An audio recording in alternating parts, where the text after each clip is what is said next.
नमस्कार. आज आपण बनवूया चिकन बिर्याणी. ती पण साधी आणि सिंपल. चला तर मग. हे आपल्याला लागणारे सगळे साहित्य आहे, जे घरी आपल्या अवेलेबल असतंच. एका भांड्यामध्ये तेल 4-5 चमचे घेऊन त्यामध्ये खडे मसाले जे असतील ते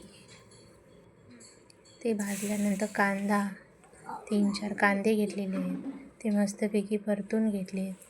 मग टोमॅटो 3-4 बारीक चिरून. हे आपले मसाले आहेत.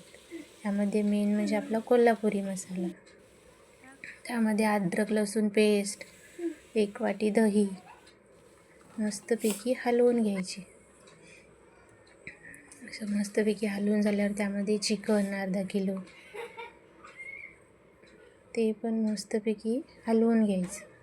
मस्तपैकी मिक्स झाल्यानंतर त्यामध्ये कोथिंबीर आणि जे आपल्याकडे अवेलेबल असतील ते तांदूळ त्यामध्ये टाकायचे आणि त्यामध्ये गरम पाणी टाकायचं आहे आणि मग त्याला थोडं वेळ शिजू द्यायचं आहे. मग त्यावर तळलेला कांदा, कोथिंबीर आणि मस्तपैकी वाफवून थोडंसं घेऊन मग आपलं रेडी आहे चिकन बिर्याणी. मग एका प्लेटमध्ये घेऊन सर्व करायचं आहे. चला तर मग या खायला. मला आवडेल, करून बघा असं. Please like, share and subscribe. नमस्कार.